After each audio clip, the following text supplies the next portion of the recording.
you very much. Early voting begins today for several school districts that have bonds on the ballot. Districts across the area asking voters for their support financially. Price tags vary from a couple of $1 million all the way up to nearly $200 million. A lot on the line here, too. Candy Rodriguez joins us live this morning, Candy, to break down the costs. Good morning.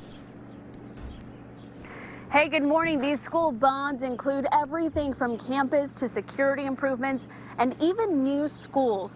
Eanes ISD is asking voters to approve an $80 million bond. This will cover a new aquatics facility, expand its robotics program, and replace the district's digital learning devices like iPads.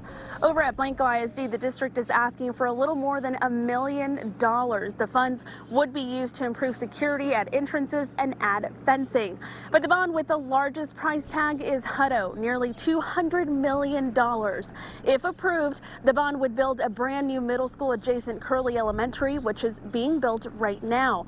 The district says it's necessary as they expect 2,500 more students in the next 5 years. While some parents are worried about property taxes, most said they want the bond to pass.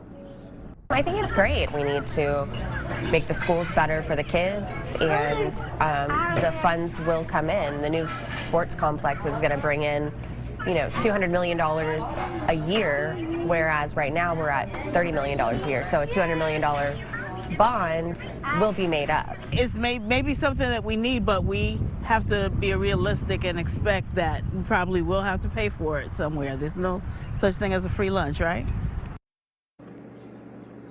Now, the district says they don't anticipate a hike in taxes. You have until the 30th of this month to cast your vote, and election day is May 4th. We're live in Hutto this morning. Candy Rodriguez, KXAN News. Right around the corner. Okay, Candy, thank you. Here's a closer look at all that growth Candy was talking about in her story in Hutto. Now, Hutto is growing because just like a lot of other cities around Austin, people are moving outside of Austin to these smaller cities. In just the last 9 years, the population doubled in Hutto from a little more than 14,500 to nearly 30,000 people, and the city expects that number to grow to 85,000 in the next 20 years. Here's what's driving the growth: the recent boom in population development, including Friday's announcement that Perfect Game is planning to build its new baseball headquarters in Hutto. It plans to host tournaments and other big events, generating about $200 million every single year. That's 5 times more than what the city brought in last year.